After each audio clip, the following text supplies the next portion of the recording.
My name is Lorigill. I'm the founder of the Attachment and Trauma Treatment Center for Healing. Really honored to have my good friend Anne-Marie here with us today. Anne-Marie Lockmyer is an award-winning author, a speaker, and a grief and loss specialist. She's the founder of the Grief and Trauma Healing Network, and she's joining us from California to share some tips and strategies and techniques for us during this time. I will add, Anne-Marie also came through our trauma and attachment certification program for those of you who are viewing that are familiar with that. And I thought it would be really important for her to come and share some of her thoughts around tips and techniques or advice that may be helpful to people during this time. Another topic that I think is really important to consider when we're talking about grief and loss are all of our helping professionals right now, or healthcare heroes as they're often being referred to. I think we are seeing a really unique time right now where resources are impacted, roles and identities are impacted. People are in helping professions are going into dangerous circumstances. They're fearful for their own health. They're fearful for their colleagues. They're, having to make adaptations and sacrifices at home to keep their family safe. So there's so many layers that are coming up right now. And I just wonder if you have any thoughts or suggestions or tips around that as well. Thank you. Yes. Again, unprecedented, right? We were just thrown into this, and they are heroes for sure. They're heroes, and they are being exposed to something that I don't even think they could have imagined, right? And it came on so quickly, and we're seeing it everywhere, everywhere. So let's talk about that. Of course, they're overwhelmed. Of course, they're stressed out. But let's recognize, and that's what they may not recognize, is that they are dealing with loss and that they are experiencing grief. And so they might not call it grief, but it is. It's that emotion that has led to these, that is caused by this sense of loss, this sense of change. Loss can also be due to the change in a familiar pattern of behavior. And that's what we're seeing everywhere, right? It's not just caused by a death or something else that you could lose, but it is behavior, familiar pattern of the way you're used to doing things changing abruptly.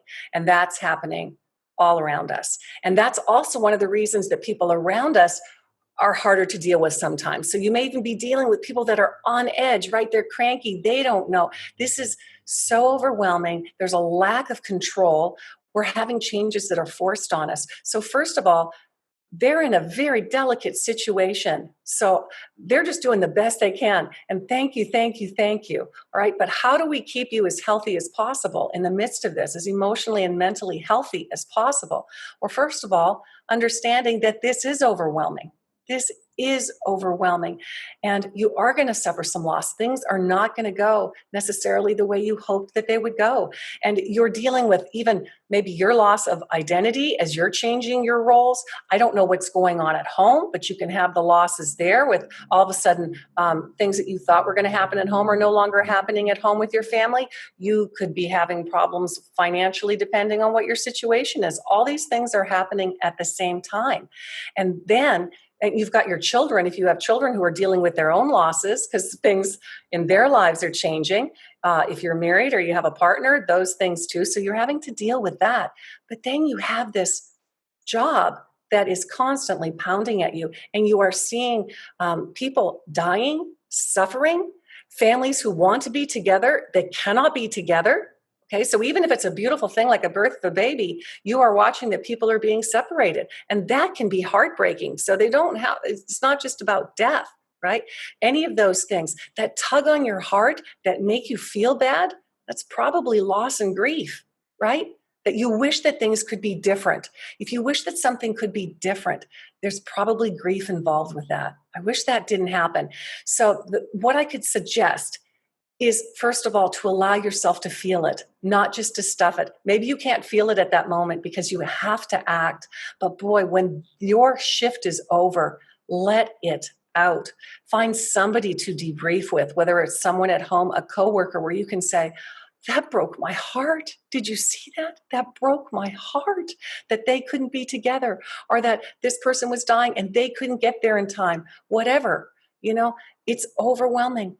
Get the feelings out Cry if you need to. Please give yourself permission. You are not being strong by holding it in. Okay. You're going to be stronger by feeling it. That is what is going to give you freedom.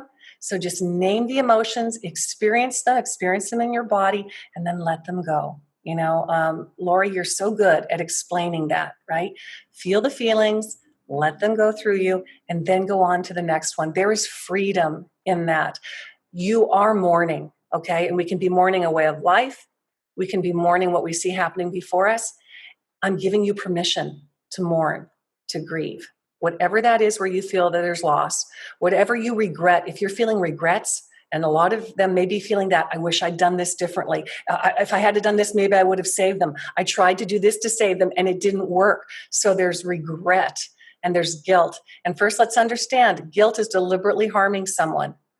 You might have a regret, which means you didn't purposely try to hurt them, but it didn't go the way planned. And those are different feelings. So let's understand you have regrets, but then let's call them, okay? If you don't have anyone to talk to, write them, journal them.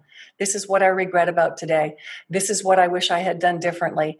And also, if you're going to be journaling or talking to someone, then I also say, what can I be grateful for today? What can I be thankful for? Do both, but feel it.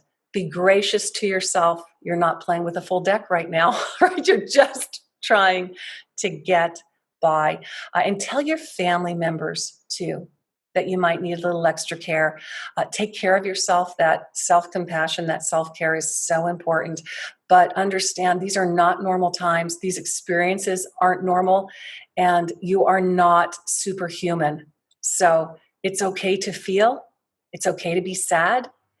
Let those feelings come and share them in a group if you want to too. And there are communities, I think, where they're sharing these things. I really encourage it. You will feel better, you will be healthier, and you will be stronger by allowing yourself to grieve and feel these emotions. Wonderful. Thank you so much. I always learn so much from you, and I again appreciate your heart for helping to support those who are hurting. Some of the other losses that they could be experiencing too.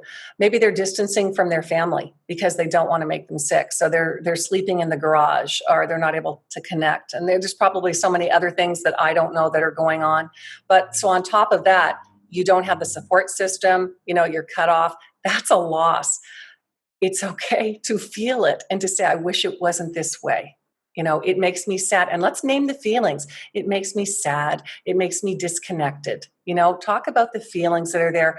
Write them if you want to, or talk to someone about it, but let them all out and then try to connect and do something positive, whether it be write something down, connect with someone, but let's acknowledge it, because those are normal reactions to the situation. Right? Normal reactions to this abrupt change. There's fear, right? Some people are experiencing a loss of safety, They don't know what the future holds. They don't know if they're going to catch this. So let's talk about the fact that I'm grieving that I don't feel safe. This is scary to me.